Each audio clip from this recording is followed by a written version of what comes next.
Wisdom School.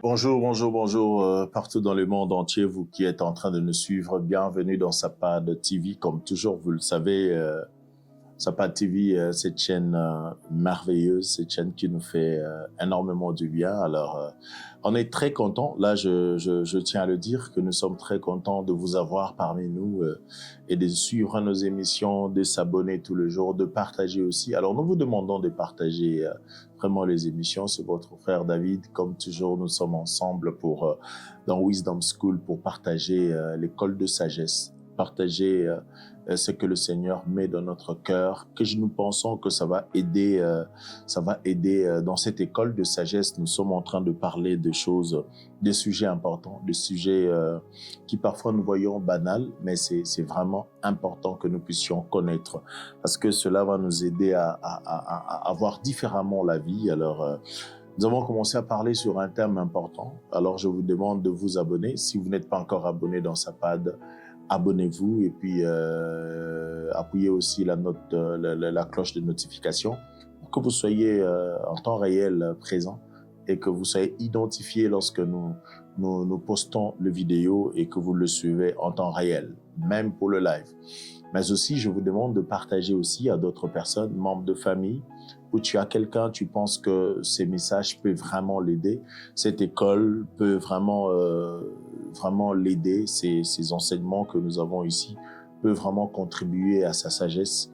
Alors, où tu as besoin que ta communauté, tu peux partager, même dans le groupe à l'église, le groupe du travail, partout. Ce sont des sujets qui concernent tout le monde ici. Ça ne concerne pas seulement une catégorie de personnes, mais ça concerne tout le monde en fait. Alors, je commence à parler sur de fausses bénédictions. Je parle sur les fausses bénédictions, c'est-à-dire des faux progrès, autrement dit, parce que ça peut aller dans tous les sens. On peut parler des fausses bénédictions, tout comme nous pouvons parler des faux progrès. Alors là, j'ai expliqué beaucoup de choses. J'ai parlé du premier point, je parlais du deuxième point et j'ai parlé, je crois maintenant, je vais récapituler le deuxième pour m'apaisantir sur le troisième point. Alors, mais je vais commencer par ce que je vais vous donner comme une définition de base dans ce que j'entends par fausse bénédiction. Je parlais premièrement, je vais vous lire ça, j'ai écrit en disant « Les fausses bénédictions sont des choses qui semblent bonnes en apparence, mais qui viennent pas des dieux. » C'est-à-dire qui ne viennent pas des dieux. Ce sont des choses bonnes en apparence, mais cela ne vient pas des dieux. Alors, ou ne produisent pas de paix. C'est-à-dire que ce sont des bonnes choses en apparence, mais ça ne produit pas de paix. La croissance spirituelle, ça ne produit pas non plus la croissance spirituelle, mais aussi la vraie vie. Ça ne donne pas la vraie vie, ça ne produit pas la vraie vie en nous. Alors, et je continue en disant, elles peuvent tromper, c'est-à-dire ce sont des choses qui peuvent tromper, attirer, ça peut aussi attirer, c'est-à-dire on sent que la personne est attirée par la chose, mais finissent souvent par détruire. Alors, je m'en vais vous parler, vous qui êtes en train de nous suivre, ça finit par détruire, nous détruire. C'est-à-dire, tu as tellement aimé, ça t'a tellement attiré, c'était beau à voir, c'était beau à vivre avec, mais à la fin, tu es détruit. Parce que ce n'était pas la vraie bénédiction. C'était une bénédiction montée de toutes pièces, sauf une bénédiction que Dieu a donnée. C'était un progrès fabriqué de toutes pièces, mais ce n'était pas un réel progrès, ce n'était pas un progrès réel, vrai. Vous voyez? Alors, des choses comme ça, nous pouvons vivre dans ça, mais ça finit toujours par nous détruire. Alors, j'ai donné des caractéristiques de ce que j'appelle fausse bénédiction. Le premier caractéristique, je dis que ce sont des choses, elles attirent, mais troublent la paix intérieure. C'est-à-dire, ce sont des choses quand nous regardons, ça nous frappe, mais ça trouble notre paix intérieure. Vous pouvez suivre des vidéos passées pour comprendre ce que nous avions parlé là-dedans. Alors, le deuxième point, j'avais parlé de quoi? J'avais parlé de « elle glorifie ». J'avais parlé de « elle glorifie comment? Elle glorifie l'homme plus que Dieu. C'est-à-dire, ce sont des choses qui, lorsque nous les avons, ça glorifie l'homme que Dieu. Voyez? Et troisième point, j'avais parlé, elle pousse à s'éloigner de la volonté de Dieu. C'est-à-dire, je préfère que vous allez suivre les vidéos passées, vous serez vraiment en temps en temps réel dans ce que nous sommes en train de parler maintenant. Ça va vraiment vous faire du bien. C'est-à-dire, elle te pousse à s'éloigner davantage à la volonté de Dieu. Alors, et là, je vais m'apaisantir un peu parce que c'est le troisième point avant d'aller quatrième et cinquième point. C'est-à-dire, tu as des choses, mais ces choses-là te poussent à s'éloigner de la volonté de Dieu. Et ça, c'est un problème sérieux. Combien d'entre nous avons des choses, mais ces choses-là ne nous gardent pas près de Dieu, ne nous rapprochent pas de Dieu, mais par contre nous éloignent davantage. C'est-à-dire, tu as certaines choses, mais depuis que tu les as, tu es devenu quelqu'un d'autre aussi. C'est-à-dire, tu as changé ta façon de voir, tu as changé ton comportement. Il y a des personnes qui, avant d'avoir certaines choses, ils étaient... je connais un frère. Ça, il faudrait que je vous en parle. Parce que je crois que beaucoup de gens vont se retrouver dans ce cas-là. Vous savez, généralement, lorsque nous avons besoin, je le vois même aux examens d'État, c'est-à-dire TENAFET, je crois, comme on appelle ça. Alors, je constate qu'il y a des élèves qui vont à l'église prier, les autres organisent des conférences de prière, dans des salles de fête, prier pour demander la grâce de Dieu, pour les épreuves qui arrivent. Alors, regardez maintenant l'attitude de ces élèves après avoir obtenu leur bac. Regardez leurs attitudes. Ils sont dans le boîte de nuit, ils sont dans des bars, ils sont partout, les autres sont sur des véhicules, en train de klaxonner partout, ils sont en train comment on dit, de vibrer en fait. Mais ils ont oublié, c'est ce qui me pousse à parler de ça, ils ont oublié qu'ils ont pu jeûner même pour ça. Ils ont pu faire beaucoup de sacrifices pour que Dieu leur accorde la grâce de réussir. Et lorsqu'ils ont réussi, bien que réussir, ce n'est pas d'abord le fruit de la grâce, c'est le fruit de l'intelligence. Tu étudies bien, tu vas réussir. Mais nous savons des choses qui se passent. Il y a des enfants qui ont bien étudié et leurs codes sont perdus. Et il y a d'autres qui rentrent dans... C'est vraiment compliqué. Mais du moins, on prie Dieu pour même la santé que tu as eue le jour de ces épreuves. Il faut dire merci à Dieu. C'est une grâce. Donc, dans tous les cas, ce n'est pas un mérite, c'est aussi la grâce de Dieu dans ça.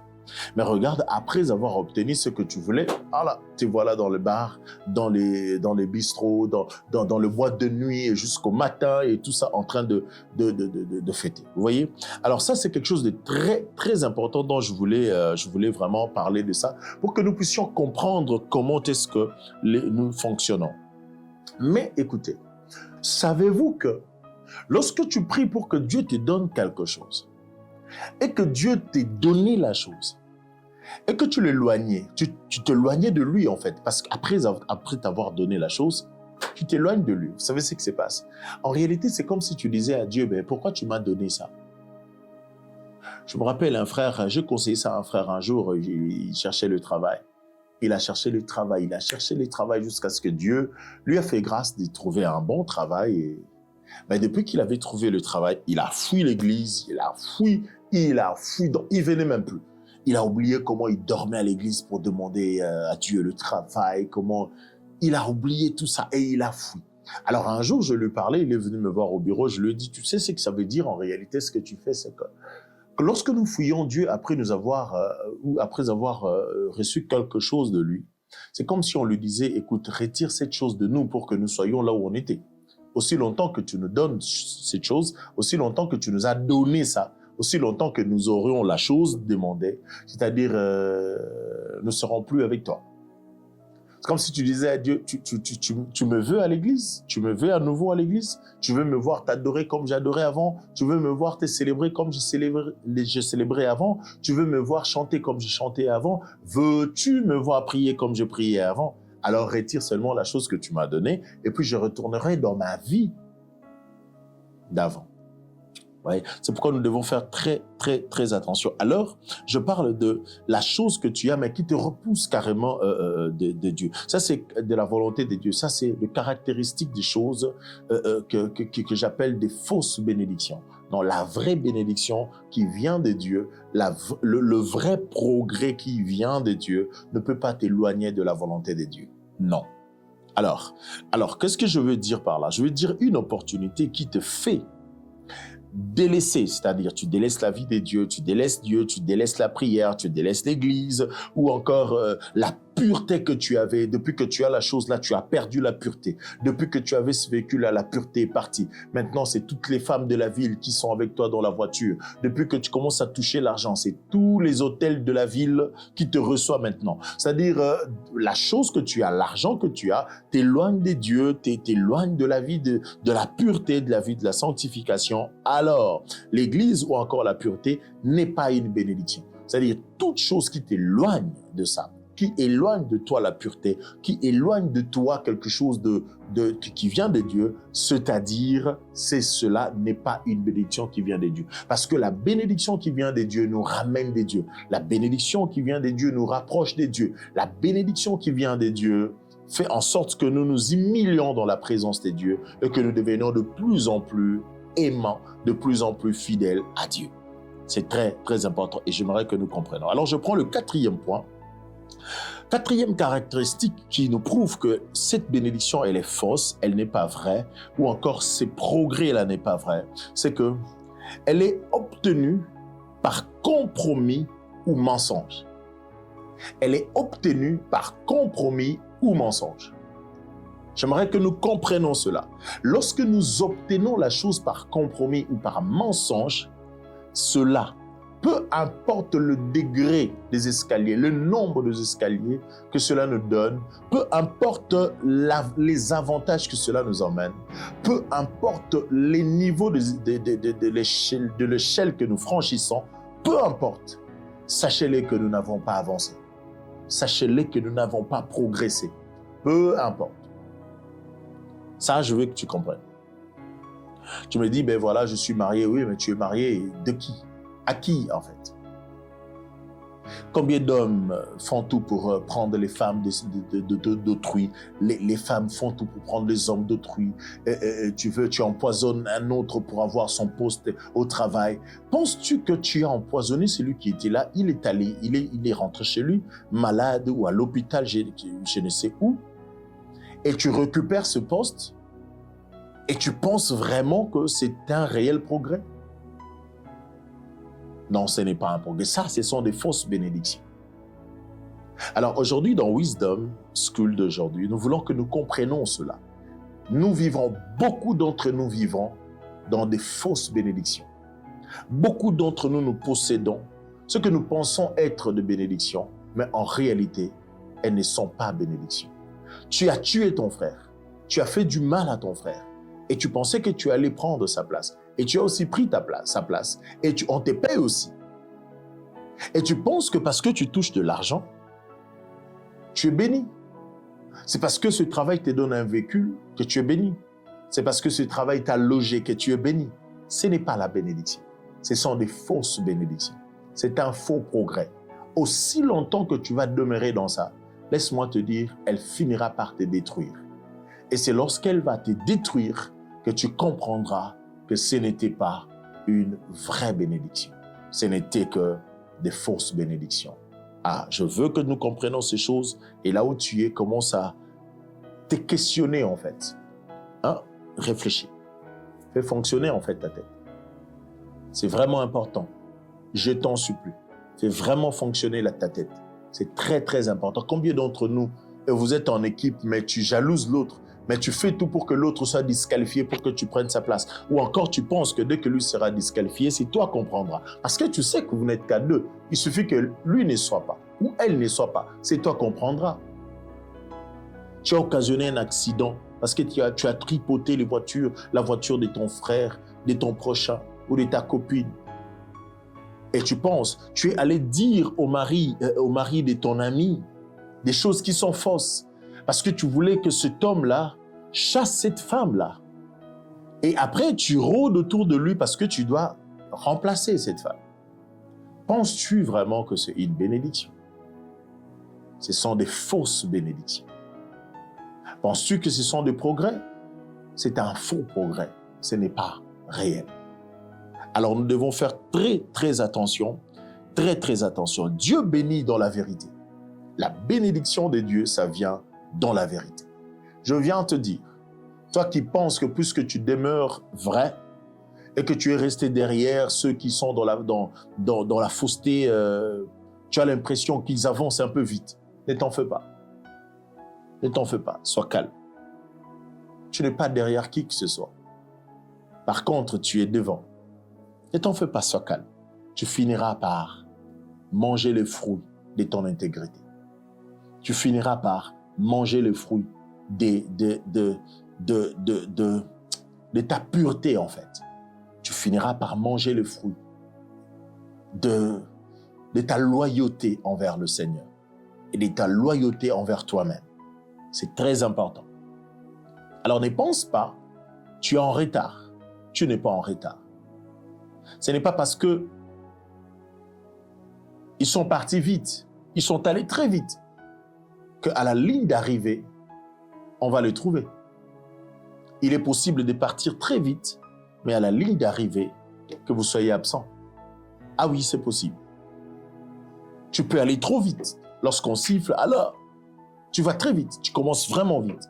Alors, qu'est-ce que je veux dire par là? Je veux dire ceci. Je préfère qu'on me cherche dans la liste de ceux qui sont partis vite que je sois absent. Mais que je me retrouve dans la liste de ceux qui sont arrivés. Que de me retrouver dans la liste de ceux qui sont partis vite, mais dans la liste de ceux qui sont arrivés, que je sois absent. Beaucoup sont comme ça. Ils sont allés très vite. Et les autres commencent comment on dit ça? Ils commencent à un peu jalouser ou un peu, pas jalouser, mais certains aussi, oui, d'autres jalousent, mais certains aussi, ils ont l'impression ils ont un sentiment d'être en retard, en fait. C'est ça. Ils ont un sentiment d'être en retard parce qu'en regardant les amis, ils trouvent que les amis sont allés un peu plus loin. T'en fais pas. Tout ce qui brille n'est pas de l'or.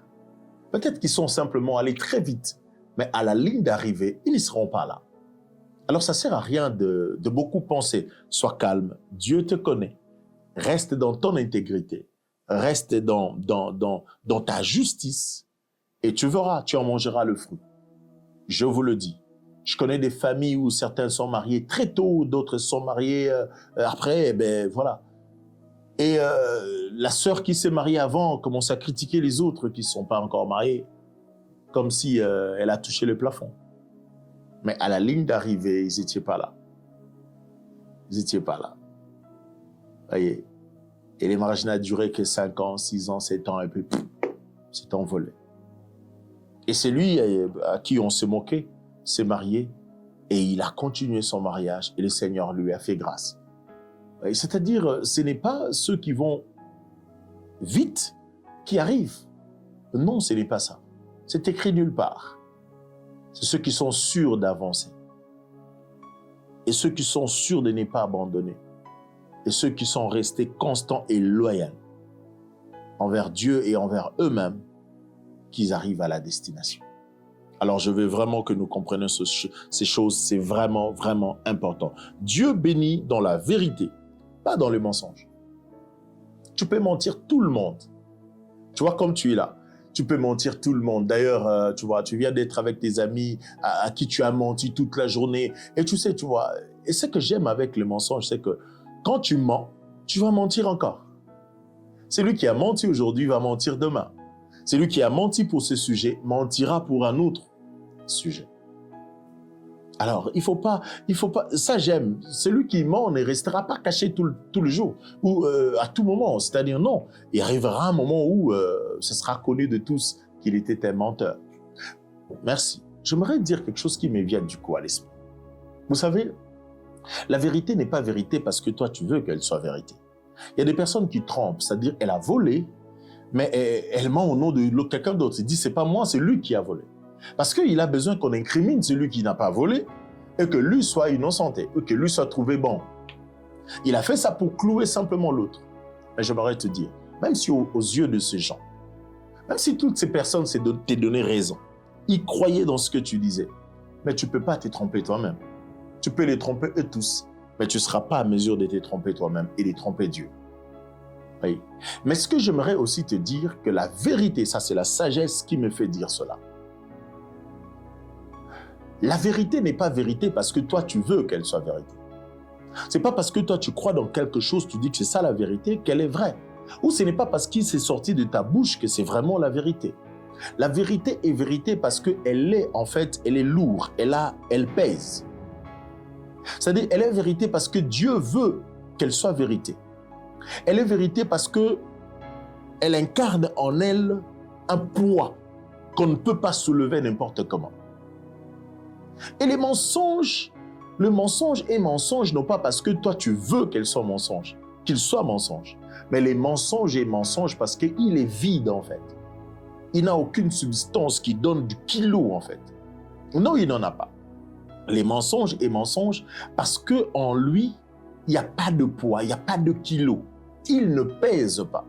Voilà pourquoi les hommes disent généralement, je crois que vous avez déjà entendu des personnes dire ça, on dit la vérité vient par escalier, mais les mensonges viennent par ascenseur. Ce qui veut dire les mensonges viennent vite et il arrive.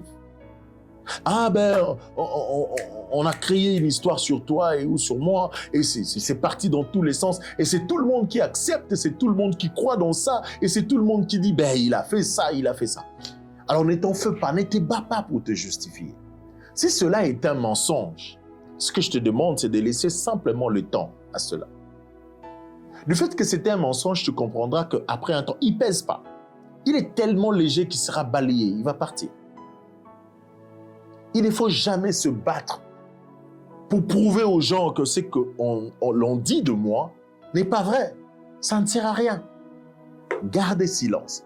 Le mensonge ne pèse pas. Les mensonges est très léger. C'est Dieu qui a fait en sorte que les mensonges soient comme ça. Mais il a fait aussi en sorte que la vérité soit lourde. Alors sois calme. La vérité, elle ne vient pas par l'ascenseur, mais la vérité vient par l'escalier. Petit à petit. Vous savez pourquoi? Pourquoi elle vient par escalier? Parce qu'il est tellement lourd. Donc, elle marche lentement, elle ne marche pas vite. Mais elle finira par arriver certainement. Elle finira par arriver. Donc, je viens dire à quelqu'un, ça ne sert à rien ça ne sert à rien. Ça sert vraiment à rien. Ça sert vraiment à rien comment on dit, de se battre pour ça. Dieu est dans la vérité. Dieu n'est pas dans le mensonge. Et la bénédiction qui n'est pas fausse, mais qui est réelle et vraie. Un progrès réel, ça ne vient pas par le mensonge. Un progrès réel, ça vient dans la vérité. Waouh! Je ne sais pas si tu es en train de comprendre ce qu'on dit. C'est tellement merveilleux que j'ai envie de... Oh!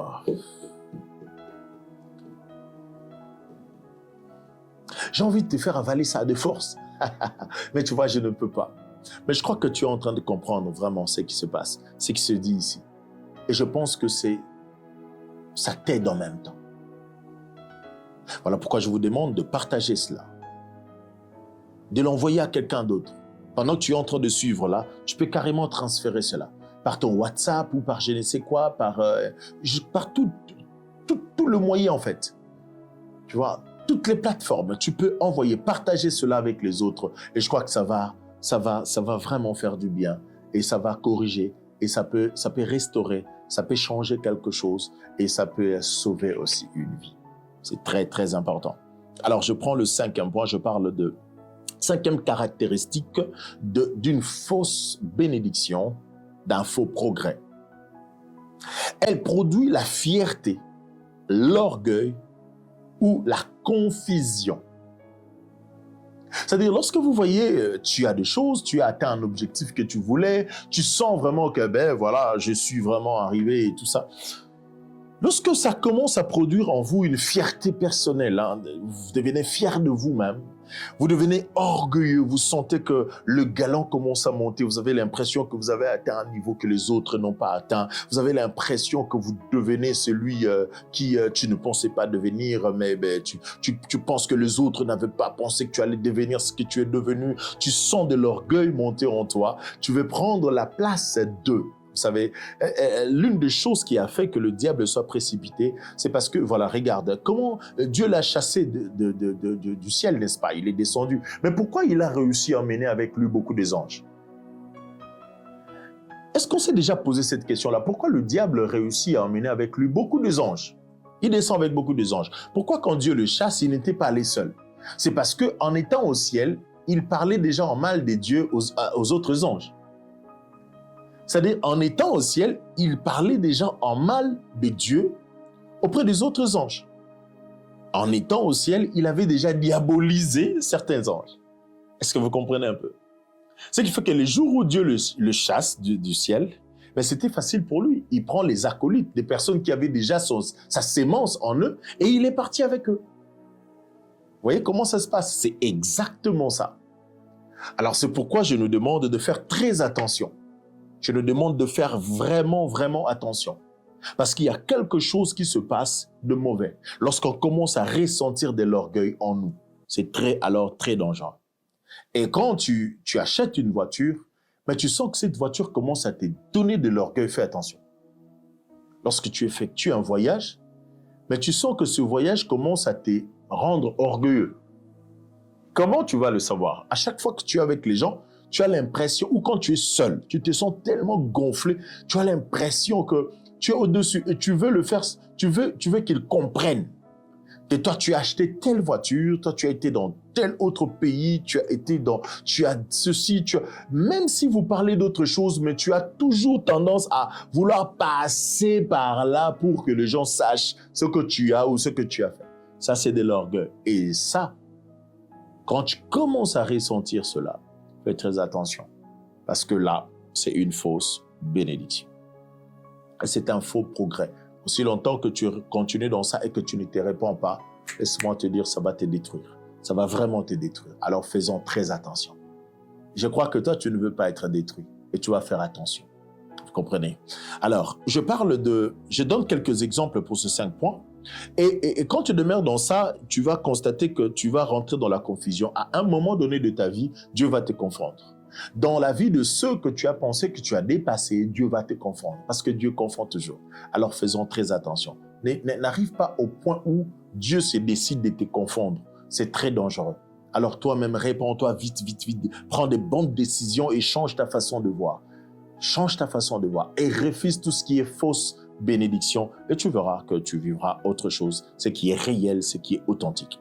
Alors, je prends un premier exemple. Exemple de fausse bénédiction. Je prends 4 exemples, puis je vais clôturer. Le reste, on va parler dans le 3e numéro. Je prends le premier exemple d'une fausse bénédiction. C'est un mariage basé sur l'apparence, mais sans fondement spirituel. Écoutez, les mariages n'ont jamais été une affaire charnelle. Les mariages n'ont jamais été une affaire charnelle. Ça, je veux vraiment que tu comprennes que les mariages n'ont jamais été une affaire charnelle. Les mariages est premièrement spirituel. Et après, on voit les autres paramètres, charnel, physique et tout ça. Parce que lorsque la Bible dit que Dieu fait tomber sur Adam un profond sommeil pour sortir Ève, je n'ai nulle part, aucunement vu que Adam avait, pendant qu'il dormait, à un moment, il s'était réveillé pour dire à Dieu, écoute, la femme que tu es en train de créer, fais attention, j'aime bien les teints clairs, j'aime pas les teints sombres. Adam n'a pas dit ça. Je n'ai pas entendu Adam dire à Dieu, tiens compte de la taille, hein, j'aime qu'une femme ne soit pas trop élancée, qu'elle soit un peu courte de taille. Adam n'a pas dit ça à Dieu. Je n'ai pas entendu Adam dire à Dieu, je veux qu'elle soit de teint sombre et qu'elle ait des bassins, qu'elle ait un peu de poitrine. Adam n'a rien dit à Dieu. Vous voyez? Donc Dieu qui connaissait Adam mieux que lui-même, il savait ce qui allait réjouir le cœur d'Adam. Et on ne dit pas que Dieu fit tomber ou Dieu fait endormir Adam. La Bible ne dit pas ça. Mais on dit il fut tombé sur Adam un profond sommeil. Lorsqu'on parle du sommeil, c'est différent avec lorsqu'on parle du profond sommeil. Quand on parle du sommeil, c'est le sommeil que tous nous connaissons, nous dormons. Mais lorsqu'on parle du profond sommeil, en réalité, on parle de la mort. Quand quelqu'un meurt, on peut dire qu'il est entré dans un profond sommeil. Il est mort. Donc, c'est-à-dire, si Adam était dans un profond sommeil, c'est-à-dire qu'Adam était mort. Alors, si Adam était mort, ça veut dire que Adam, le 5 sens de son corps ne fonctionnait plus. Vous comprenez? J'aimerais parler de ça au 2e numéro. J'aimerais parler de ça au 3e numéro.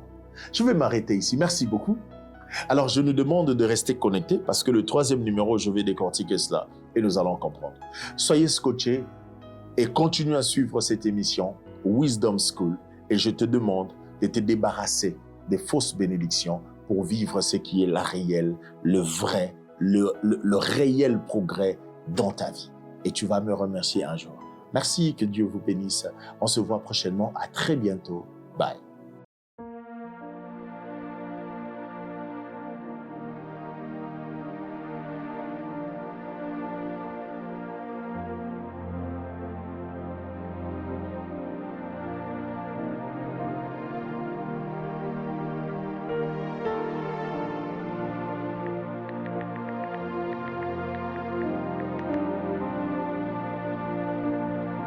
Wisdom School.